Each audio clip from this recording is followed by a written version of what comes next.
La mobilité doit aujourd'hui concilier un paradoxe, pour ne pas dire une contradiction, entre d'un côté une croissance des déplacements, qu'il s'agisse de personnes ou de marchandises, de plus en plus forte, et de l'autre côté des contraintes en termes de décarbonation de plus en plus pressantes.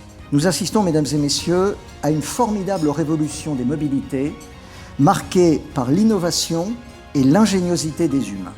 C'est presque 60% du marché qui est soumis à la concurrence. Donc oui, c'est une révolution. Évidemment, la concurrence, ça permet d'augmenter l'offre, mais aussi ça permet de l'innovation. La marque de l'Europe, ça va être d'être le premier continent avec la première économie verte. Toutes les régions ont mis en place leur masse et pourront accueillir tous les opérateurs, quelle que soit la mobilité, on est bien d'accord, pas uniquement ferroviaire. Si on ne le fait pas en avance et qu'on arrive brutalement le jour J, celui qui perd, c'est le voyageur. Et à un moment donné, quand on verra la fréquentation qui va augmenter, les nouvelles rames qui vont arriver, on se dira tous que finalement c'était un moment un peu difficile, mais que ça valait le coup. Et ce qui est devant nous, c'est l'utilisation de la donnée pour l'intelligence artificielle, pour améliorer les services aux voyageurs. Avant, pendant et après le voyage pour faciliter le parcours du voyageur. De faire en sorte que nos services soient les plus fiables possibles.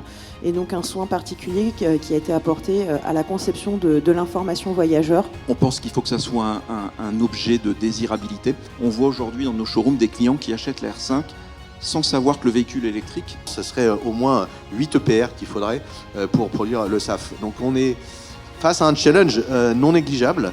On n'analyse pas, en fin de compte, aujourd'hui, toute la révolution qu'on doit faire en termes de technologie, en termes d'infrastructure, pour répondre à la mobilité de demain. Donc en fait, on a toute une série de technos qui utilisent à la fois l'Internet des objets, l'IA, l'utilisation de la donnée partagée, pour être capable, sur tous ces systèmes, d'améliorer. Mais c'est vrai que nous, côté ADP, on s'est fixé des objectifs ambitieux avec zéro émission nette au sol sur Orly en 2030 et zéro émission nette au sol sur CDG en 2035. Un gros travail à faire sur tout ce qui est partage de cette donnée entre les différents acteurs des ports, les compagnies maritimes, qui va permettre cette visibilité. Le transport plus écologique, c'est un transport plus cher, c'est un transport qui nécessite plus d'investissement, donc plus de maturité dans les contrats. Beaucoup de chargeurs nous disent « moi je veux décarboner mais je ne veux pas payer plus cher ». Donc tout cela fait qu'on va avoir un appel d'air grâce à une infrastructure qui sera beaucoup plus européenne que par le passé, et cela concernera directement la France.